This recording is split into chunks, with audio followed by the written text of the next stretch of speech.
આવે કે હાલનું જે મેળાનું જે પ્લાન હોય તો એ ટેમ્પરરી સ્ટ્રક્ચર એનું હશે, પરંતુ નકશામાં અને સ્થળ પર બંનેના પ્લાનમાં ક્યાંક વિભિન્નતા દેખાઈ આવે છે, એવો પણ કમ્પ્લેન આવી છે. તો એને લઈને એમાં શું થઈ શકે?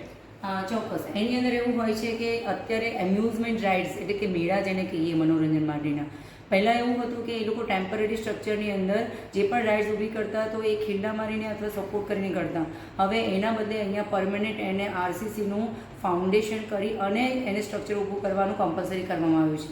એટલે જ્યારે પણ એને લાઇસન્સ આપવામાં આવે તો દરેકે દરેક રાઇડ્સનું ફાઉન્ડેશન પાકું છે કે નહીં એ એના નિયત જે નિષ્ણાત છે એ ડિપાર્ટમેન્ટની સાથે R&B ડિપાર્ટમેન્ટથી માંડી અને અમારા ત્યાં ગાંધી એન્જિનિયરિંગ કોલેજના 2 એક્સપર્ટ ઓપિનિયન તરીકે પ્રોફેસરને કમિટીમાં લેવામાં આવ્યા છે, જે દર 7 દિવસે એની વિઝિટ કરી અને તમામ રાઇડ્સની 7 દિવસ પૂરતી જ એને આપણે મંજૂરી આપતા હોય છે અને એ રીતે એનું વર્કઆઉટ થતું હોય છે. તો ત્યાં પણ હું એને ધ્યાન દોરીશ. અને જે રહી વાત પ્લાનિંગ જે છે એ ટાઉન પ્લાનિંગ ડિપાર્ટમેન્ટ, શહેરી વિકાસ વિભાગ જે લુક આફ્ટર કરતું હોય છે, અમે ત્યાં પણ ધ્યાન દોરીશું.